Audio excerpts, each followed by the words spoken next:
आज विपुल नहीं है। चलो स्टार्ट कर रहे हैं। Electromagnetic waves. सबसे पहले इलेक्ट्रोमैग्नेटिक वेव्स का मतलब क्या है? कहता है इलेक्ट्रोमैग्नेटिक वेव एक ऐसा वेव है जिसमें इलेक्ट्रिक और magnetic fields perpendicular to each other, मतलब एक दूसरे के परपेंडिकुलर होते हैं, और also perpendicular to the direction of propagation of wave. तो सबसे पहले ये जो टर्म है डायरेक्शन ऑफ प्रोपेगेशन, बहुत लोग को डायरेक्शन ऑफ प्रोपेगेशन नहीं समझ में आता है। ऐसे सिंपली हम लोग कहते हैं कि जिस डायरेक्शन में वेव ट्रैवल करता है वो प्रोपेगेशन कहलाता है। इसको समझने का सबसे बेस्ट वे है कि जैसे दो रिजिड सपोर्ट है और इस रिजिड सपोर्ट के अलोंग एक स्ट्रिंग को कनेक्ट कर दिया। जब एक स्ट्रिंग को प्लग करते हैं और इसको हम एक वेव क्रिएट करते हैं, मतलब प्लग करके रिलीज कर दिया, तो एक वेव इस स्ट्रिंग के अलोंग जनरेट हो जाता है। ये परपेंडिकुलर टू द स्ट्रिंग हो गया। तो जो स्ट्रिंग है वो कहलाएगा डायरेक्शन ऑफ प्रोपेगेशन। स्ट्रिंग के अलोंग वेव का प्रोपेगेशन, इसलिए हम लोग स्ट्रिंग को डायरेक्शन ऑफ प्रोपेगेशन कहेंगे।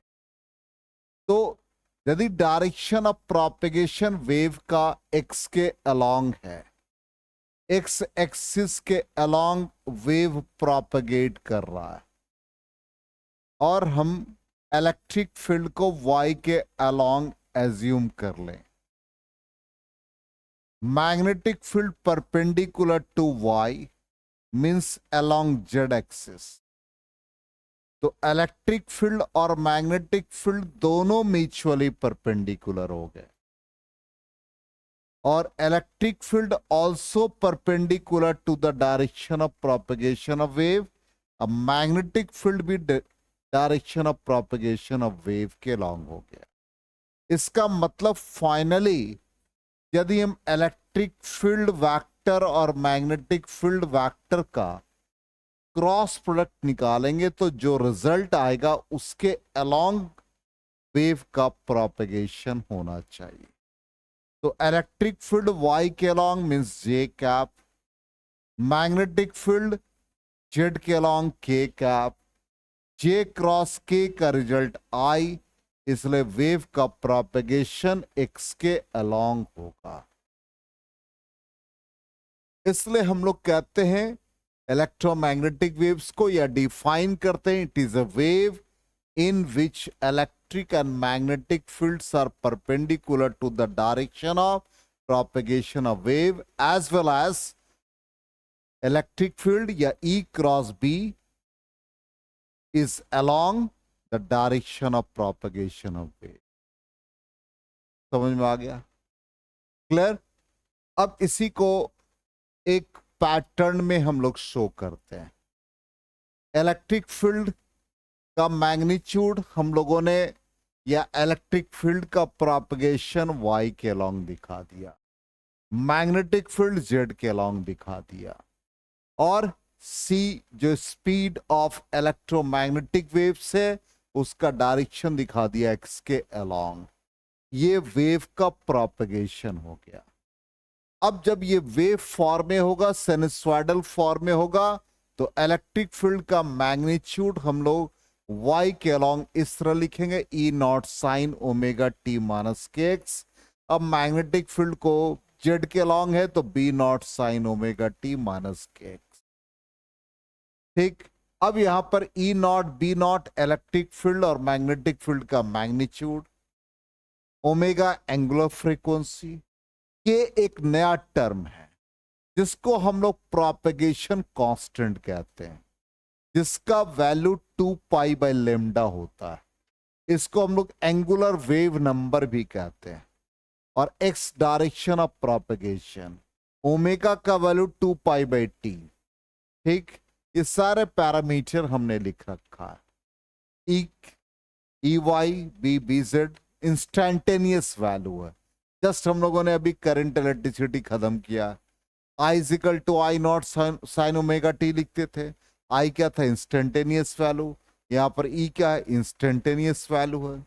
ई नॉट बी नॉट क्या हो गया? इसका एम्पलीट्यूड बन गया, ठीक। और के एंगुलर वेव नंबर, जिसको 2 पाई बाय लेमडा के फॉर्म में लिखे। आ गया यहां तक समझ में? 100%। अब आ जाए, यहां कहता है कि एक इलेक्ट्रिक फील्ड जब चेंज करेगा, ठीक, तो वो मैग्नेटिक फील्ड देगा। पहले बात को समझो। कहता है changing electric field produces a magnetic field, also changing magnetic field produces electric field, ठीक। और इससे क्या होगा? एक दूसरे के म्यूचुअली परपेंडिकुलर हो जाए तो इलेक्ट्रोमैग्नेटिक वेव्स मिलता है। तो कहता है टाइम वैरिंग इलेक्ट्रिक फील्ड और मैग्नेटिक फील्ड दोनों एक दूसरे के परपेंडिकुलर हो जाए, also perpendicular to the direction of propagation of wave. अब इस चीज को हम लोग कैसे समझते हैं कि changing electric field magnetic field को प्रोड्यूस कर रहा है, changing magnetic field electric field को प्रोड्यूस कर रहा है। तो इसके लिए हम लोग पहले ये वेव पैटर्न देख लें। इलेक्ट्रिक फील्ड मान लो y की जगह पर निगेटिव y कर दिया, इधर y एक्सिस ले लिया, एक्स वाई जेड ऐसे ले लिया, मैग्नेटिक फील्ड इधर ले लिया, तो ये वेव प्रोपगेशन इधर हो जाएगा। इलेक्ट्रिक फील्ड इधर ले लिया, मैग्नेटिक फील्ड इधर ले लिया, तो वेव प्रोपगेशन ये होगा। मतलब म्यूचुअली परपेंडिकुलर आपको हर हालत में इलेक्ट्रिक फील्ड और मैग्नेटिक फील्ड होना है, और उसका रिजल्ट डायरेक्शन ऑफ प्रोपगेशन के परपेंडिकुलर। अब यहां पर इसको हम लोग अभी जस्ट हम लोगों ने कहा, देखो इलेक्ट्रिक फील्ड और मैग्नेटिक फील्ड का इंस्टेंटेनियस वैल्यू क्या लिखा? ई का वैल्यू लिखा E not sine omega T. Magnetic field का भी वही वैल्यू लिखा। इसका मतलब दोनों के बीच कोई फेज डिफरेंस नहीं है, इसलिए कह सकते E and B are in the same phase, ठीक। अब ऊपर लिखा electric field vector is responsible for the optical effect of an electromagnetic wave and is called light vector. अब इसमें से कहता है कि इलेक्ट्रिक फील्ड और मैग्नेटिक फील्ड दोनों में से किसके वैल्यू को हम लोग वेक्टर फॉर्म में लेते हैं। और हम लोग कहते भी हैं कि जब इलेक्ट्रिक फील्ड वेक्टर लेते हैं तो वो रे ऑप्टिक्स में उसकी वैलिडिटी या वेव ऑप्टिक्स में होती है, मैग्नेटिक फील्ड नहीं लेते हैं। रीजन स्पीड ऑफ लाइट हम लोग निकालेंगे, वो peak value of electric field और peak value of magnetic field का रेशियो देगा। तो magnitude of electric field is always greater than magnitude of magnetic field, इसलिए इलेक्ट्रिक फील्ड डोमिनेट करता है। इसी कारण से हम लोग जब भी लिखेंगे इलेक्ट्रिक फील्ड को पहले लिखेंगे, मैग्नेटिक फील्ड को पहले नहीं लिखेंगे। उसका मैग्नीट्यूड हमेशा मैग्नेटिक फील्ड से ज्यादा होगा, ठीक। दूसरा कंडीशन यहां पर आ रहा है, इलेक्ट्रिक फील्ड और मैग्नेटिक फील्ड का क्रॉस प्रोडक्ट निकालो, अभी बताया। वो क्या होगा? Direction of propagation of wave के अलोंग होगा, ठीक। नेक्स्ट पॉइंट आ जाए। नेक्स्ट पॉइंट कहता है electromagnetic wave propagating in the positive x direction, और इसको हम लोगों ने इस तरह से दिखाया जो प्रीवियस सभी स्लाइड में दिखाया, ठीक। अभी भी हम लोगों के लिए क्वेश्चन मार्क क्या है? Changing electric field produces magnetic field, changing magnetic field produces electric field, अभी भी हमारे लिए क्वेश्चन मार्क है, ठीक। अब उसके लिए हम लोग नेक्स्ट एक्सपेरिमेंट पे जाते हैं। और वो एक्सपेरिमेंट क्या है? एम्पियर्स लॉ का इनकंसिस्टेंसी। एम्पियर्स सर्किटल लॉ क्या कहता था? Line integral of magnetic field B dot D L is equal to mu not times the current. वो करंट क्या था? स्टेडी था। यदि करंट वेरिएबल होगा तो वो एप्लीकेबल नहीं होगा, ठीक।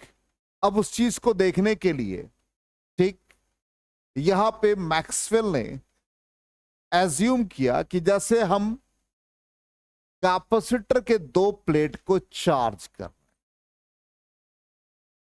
ठीक, एक पर पॉजिटिव चार्ज का एक्युमुलेशन, एक पर नेगेटिव चार्ज का। ध्यान दोगे, यहां बहुत इंपॉर्टेंट सेगमेंट है। इसको हमने सोर्स से कनेक्ट कर दिया, करंट का फ्लो हो गया, ठीक। अब इन दोनों कैपेसिटर के प्लेट के बीच में गैप है, कैपेसिटर के प्लेट के बीच में गैप फील हो रहा है, लग रहा है ना, महसूस हो रहा है। यहां से करंट चला, इसके अंदर क्या, यदि मान लो हमने 4 एम्पियर करंट का फ्लो कराया, तो यहां लग रहा है कि नॉन स्टेडी स्टेट है, 4 एम्पियर यहां नहीं लग रहा, गैप है। यहां तक 4 एम्पियर कनेक्टिंग वायर, तो क्या ऐसा होगा कि 4 एम्पियर चला और यहां पे वैनिश हो गया और फिर एक नया 4 एम्पियर का फ्लो कर गया? ऐसा तो नहीं होगा। तो इस चीज को मैक्सवेल ने देखा, उसने ऑब्जर्व किया कि यहां पर एक इमेजिनरी लूप को कंसिडर किया, इनके यहां पर एक और फिर एक between the plates of the capacitor. अब उसने ऑब्जर्व किया कि ये जो लूप इमेजिनरी यहां पर है, जो L2 से रिप्रेजेंट हो रहा है, यहां पे उसने एक मैग्नेटिक निडल को प्लेस किया, तो देखा कि निडल में डिफ्लेक्शन होने लगा। इसका मतलब इलेक्ट्रिक फील्ड लाइंस जो पॉजिटिव चार्ज से ओरिजिनेट हुए और नेगेटिव चार्ज पर टर्मिनेट हुआ, उसने यहां पर एक मैग्नेटिक फील्ड को प्रोड्यूस कर दिया।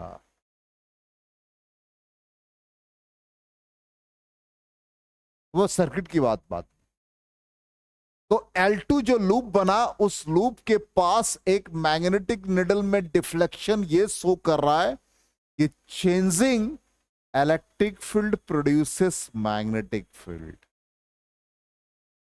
Change in flux produces magnetic field. इसका मतलब यहां भी यदि मैग्नेटिक फील्ड चेंज करेगा तो फिर क्या देगा? Changing magnetic field produces electric field. इसका मतलब यहां पे जो करंट का फ्लो हुआ, वो करंट कनेक्टिंग वायर से डिफरेंट है। कनेक्टिंग वायर में जो करंट है फॉर लूप L1 वो अलग है, और इस लूप L2 में जो करंट है वो अलग है, ठीक। लेकिन कंटिन्यूटी, प्रिंसिपल ऑफ कंटिन्यूटी क्या कहता है? भाई दोनों करंट एक होना चाहिए, तो दोनों का नाम अलग अलग रख दिया गया।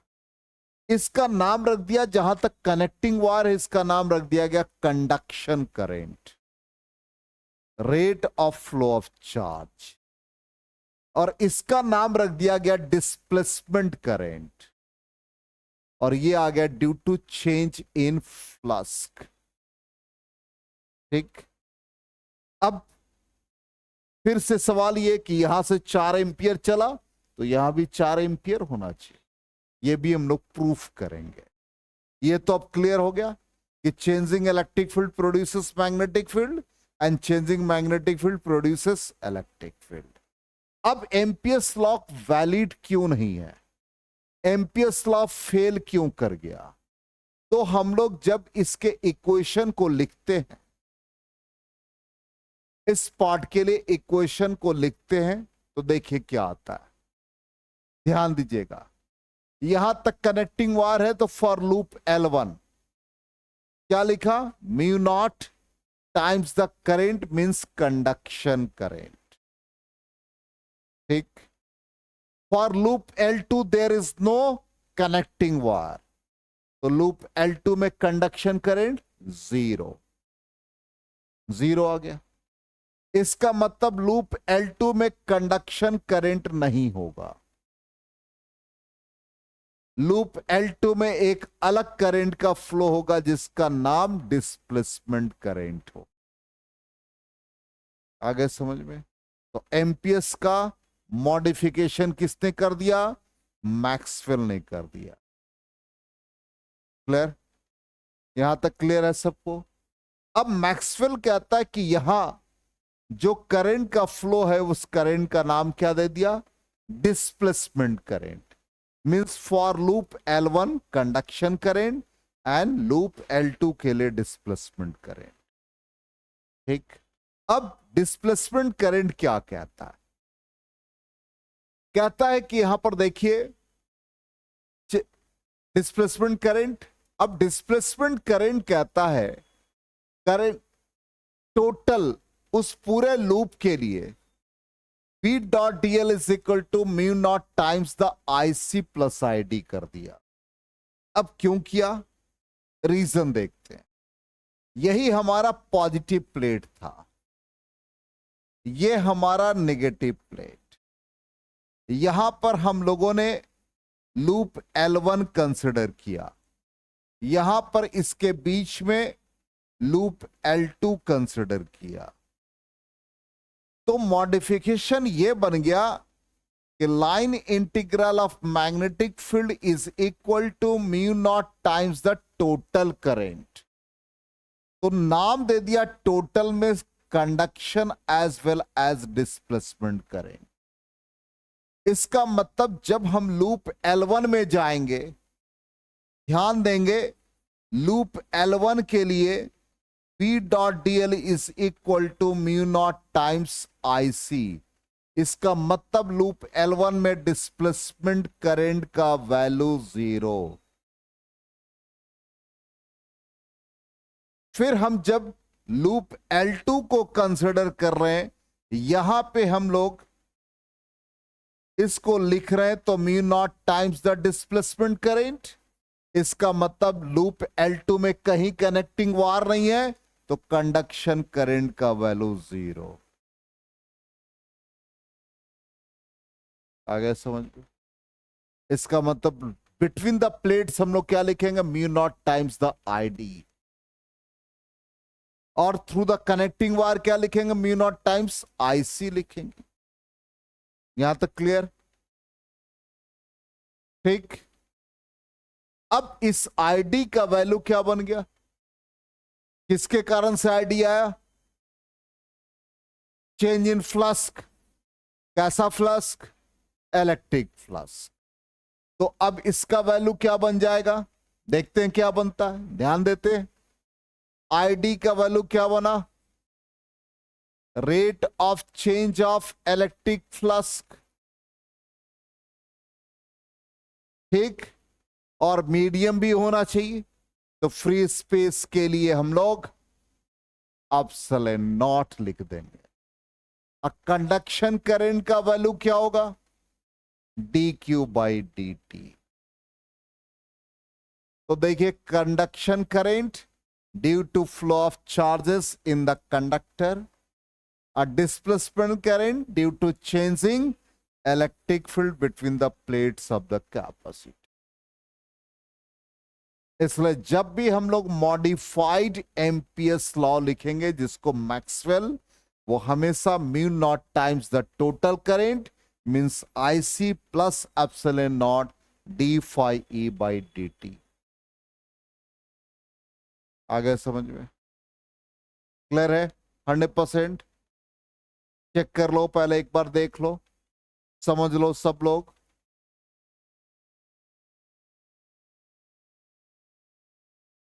ठीक, आगे बढ़े।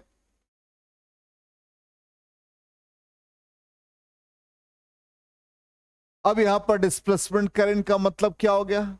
It is that current which comes into existence. कब आया? कंडक्शन करंट से चला। ठीक, इसलिए in addition to the conduction current whenever electric flux changes with time.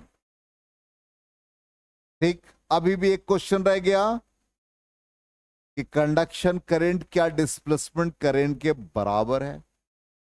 ठीक, इसको भी हम लोग मैथमेटिकली प्रूफ कर लेंगे।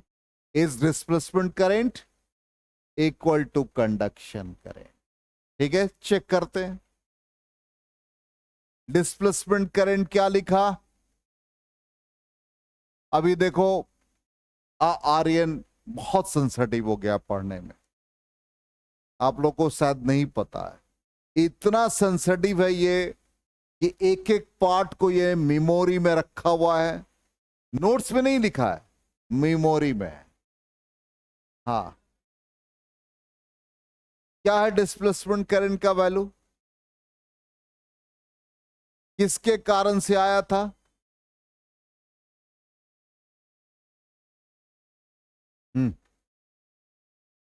यस, तुम बता दो। इसके तो नोट्स और मेमोरी दोनों में है। यदि एक भी हार्ड डिस्क खराब हुआ, हाँ हाँ बोलो ना अदनान।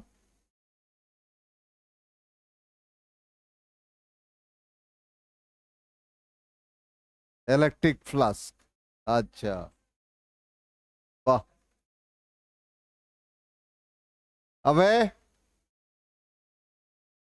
10:30 बजे तक यहां बैठ के ये लाइब्रेरी में बैठ के पढ़ता है। ई नॉट, तुम हमेशा ये जब से शुरू हुआ 12th तब से एप्सिलॉन नॉट को ई नॉट ही पढ़ रहा है। डब्लू अब बबलू करता है, ठीक है ना। डब्लू बबलू ये सब नोमेनक्लेचर है इसका, चुन्नू मुन्नू, हाँ, मुन्ना टुन्ना, ये सब नोमेनक्लेचर बना रखा है। डिस्प्लेसमेंट करंट हमने कहा था epsilon naught d phi by d T.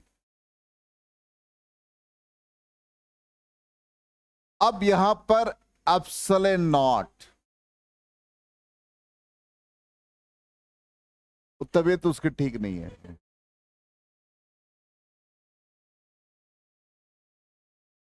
देखो ध्यान से, epsilon naught d phi by d t displacement current का वैल्यू। फाई को हम लोग, फाई को इलेक्ट्रिक फील्ड इनटू एरिया से रिप्रेजेंट करते हैं, ठीक। इलेक्ट्रिक फ्लक्स के ही लिखते थे, ठीक। Electric field between the plates of the capacitor कितना होता था, इसको हर्ट्ज बताएगा। Electric field between the plates of the capacitor, सब भूलते जाओ। Electric field sigma by epsilon not, sigma into area, sigma surface charge density, charge per unit area, तो sigma into area charge हो जाएगा। तो एप्सिलॉन नॉट कैंसिल, और sigma into area charge बन गया। D Q by d T किसके बराबर हो गया? कंडक्शन करंट के इक्वल। इसलिए displacement current always numerically equal to the conduction current, मिलना ही है। मल्टीप्लेट्स कितना भी मल्टी लेयर प्लेट्स भी हो जाए तो भी वही रहेगा। आ गया समझ में? अब यहां पर ये हम लोगों ने मैथमेटिकली शो भी कर दिया कि displacement current numerically equal to the conduction current. अब यहां पे जितने भी हम लोगों ने प्लस को यूज किया, सारे इक्वेशन को मिलाकर के मैक्सवेल ने 4 इक्वेशन को स्टैब्लिश किया। तो 4 इक्वेशन बन गए। पहला हम लोग इलेक्ट्रिक फ्लक्स से स्टार्ट किए थे, तो फर्स्ट इक्वेशन हो गया E dot d s is equal to q by epsilon naught. Isolated charge का एग्जिस्टेंस होता है, लेकिन आइसोलेटेड पोल का एग्जिस्टेंस नहीं होता है। इसलिए गॉस लॉ इन मैग्नेटिज्म बन जाएगा B dot ds is equal to 0। ये सेकेंड उसके बन गए इक्वेशन मैक्सवेल्स के। Third equation induced EMF is equal to rate of change of flux, उसको इस फॉर्म में लिख दिया। अब कहोगे कि सर इंड्यूस्ड ईएमएफ इस फॉर्म में, इंड्यूस्ड ईएमएफ का फॉर्मूला क्या था? Minus d phi by d t, और पोटेंशियल को हम लोगों ने पढ़ रखा था ई डॉट डी एल, याद होगा। और इसी को हम लोग V को लिख देते इंड्यूस्ड ईएमएफ। इसलिए यहां पर यह लिखा हुआ E dot D L is equal to minus d phi by d t. और फोर्थ अभी हम लोगों ने मॉडिफाइड एम्पियर्स लॉ क्या पढ़ा? Mu not times the total current IC plus ID, और इसी का नाम मैक्सवेल एम्पियर्स सर्किटल लॉ भी कहलाए। इसका मतलब यदि आपसे पूछा जाए राइट 4 मैक्सवेल्स इक्वेशन, तो चारों लिखना है, या राइट मैक्सवेल्स इक्वेशन ये चारों, या ऑप्शन में आ जाए कि मैक्सवेल्स मॉडिफाइड एम्पियर्स लॉ, तो आप ये लिखेंगे। हो सकता है कि आपको मल्टीपल चॉइस में 4 एक साथ हो, ठीक, और कहेगा कि उसमें से आप पिक कीजिए कि कौन सा ऑप्शन करेक्ट है। तो ये चारों सेटिस्फाई होना चाहिए।